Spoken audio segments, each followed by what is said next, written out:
Hello and welcome to my course on PowerShell DSC. And in this section, we'll have a look into Chef, a popular automation and configuration management tool that provides infrastructure as code. We'll see how to combine DSC and Chef for deploying and managing infrastructure in DevOps teams. We'll start with the introduction to Chef, Chef components and architecture. We'll see how you can register and make use of the hosted Chef server and set up your Chef workstation for developing or modeling the desired infrastructure. We'll see how to set up a Chef workstation and work with the hosted Chef server to create configurations and code that can be later uploaded to the Chef server. We'll also have a look into cookbooks and see how to author and upload cookbooks to the central Chef server. We'll also learn how we can use Chef and DSC, and with the help of PowerShell DSC cookbook, create a sample cookbook using the DSC resources to manage a target node using Chef. In this video, we'll have a look into Chef, a powerful automation platform that transforms infrastructure into code, and how, using Chef, we can configure, deploy, and manage infrastructure. We'll see how to install the Chef development kit on a development workstation that can be later used to create code which will be pushed to the central Chef server. Chef is a configuration management technology used to automate the infrastructure provisioning. Whether you're operating in the cloud, on-premises, or in a hybrid environment, Chef automates how infrastructure is configured, deployed, and managed across your network, no matter its size. Chef works with three core components: the Chef server, workstations, and nodes. The Chef server is the hub of Chef operations. This is where all the configuration data that the nodes will use for configuration is stored. Workstations are static computers or virtual servers where all code is created or changed that can be later pushed to the central Chef server. Several Chef command line utilities will be available on this system, which can be used to interact with nodes, update configurations, etc. This is the place from which most of the work happens on a day-to-day basis. On the workstation, users author and test cookbooks using tools such as Test Kitchen and interact with the Chef server using the Knife and Chef command line tools. Chef client nodes are the machines that are managed by Chef. The Chef client is installed on each node and is used to configure the node to its desired state.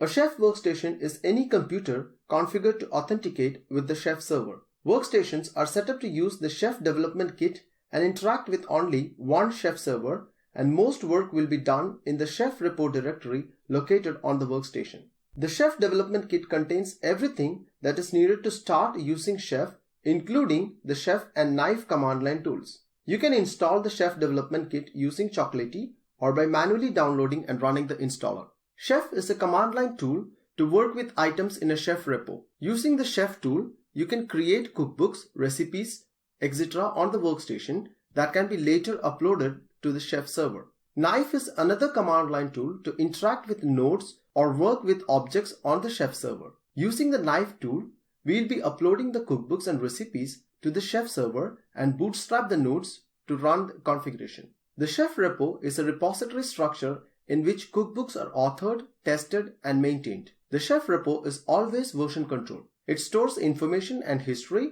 that will be used on the nodes such as cookbooks, environments, roles, and databags. Chef is able to communicate with the server from the Chef repo and push any changes via the command line tool Knife. Alright, let's have a look into how we can set up a Chef workstation on a Windows machine, and later using the Chef workstation, we'll be creating cookbooks and upload to the Chef server. In this demo, we'll be installing the Chef development kit on a workstation, and we'll also create a free account on the hosted Chef server and create an organization that will be used to upload our cookbooks and all those things to the Chef server. And then later we'll be using these cookbooks and configurations to configure a Windows Server node later.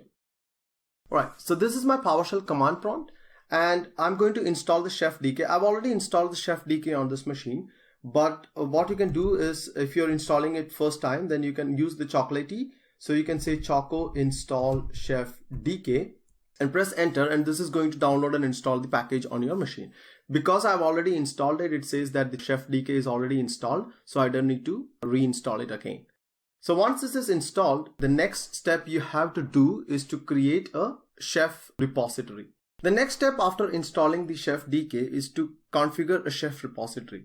We can use the chef command line tool to configure the chef repository. So what I'm going to do is I'm gonna type chef generate repo chef repo. So this is going to be under my C drive.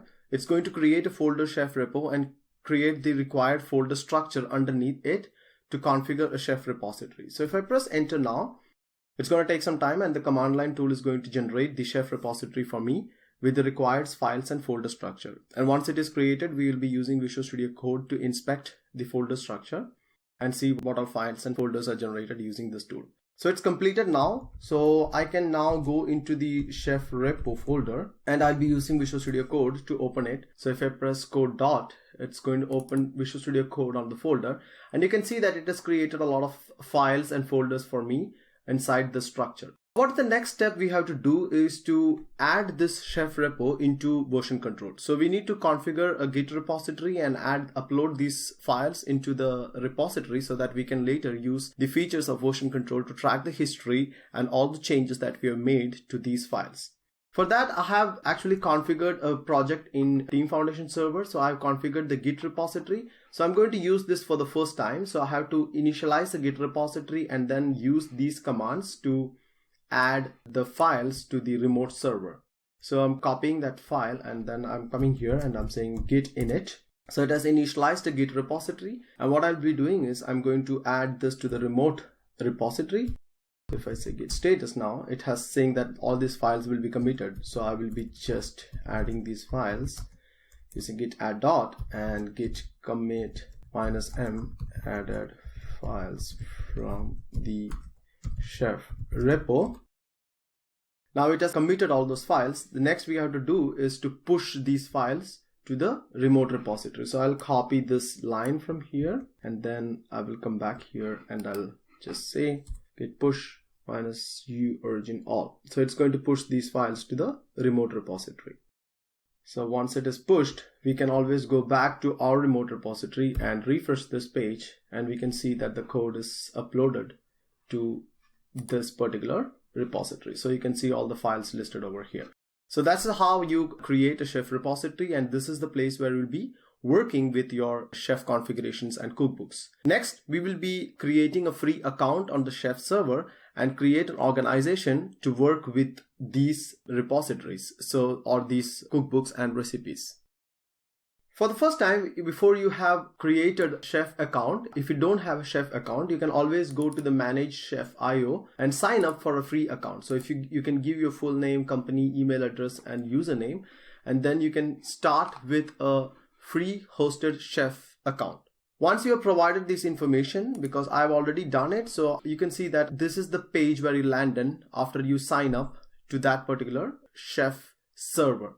Then the first step you have to do is to create an organization that you have to work with. So I'm going to create an organization. Let's give it something like Chef DSC Demo. So here you have to give a short name. So this should be unique name across every chef organization. It's available. So I'm going to create this. This is used. So next time when you are going to create it, you will not be getting this name. So you have to use some other name. So you can create an organization and then you can see that it will be listed in your organization list over here. The most important next one you can do is you can go to the starter kit and download the starter kit for this organization. The starter kit contains all the certificates and the private keys so that you can copy these keys into your chef repository and later you can authenticate with your server using these keys. So you can download the starter kit. It will download the starter kit for the Chef DSC demo. So let's open this folder and I'm going to extract this folder in the same folder, and then you can see that I have the interested folder is the .chef folder, which contains the knife and the private key for recognizing me on the chef server. So I will just copy the .chef folder and put it into my chef repository. So if I put it over here, now I can authenticate to the chef server using these files which I have copied on my workstation. So once this is done, now you can communicate to the chef server using the knife command line tool, which we'll see in the next videos.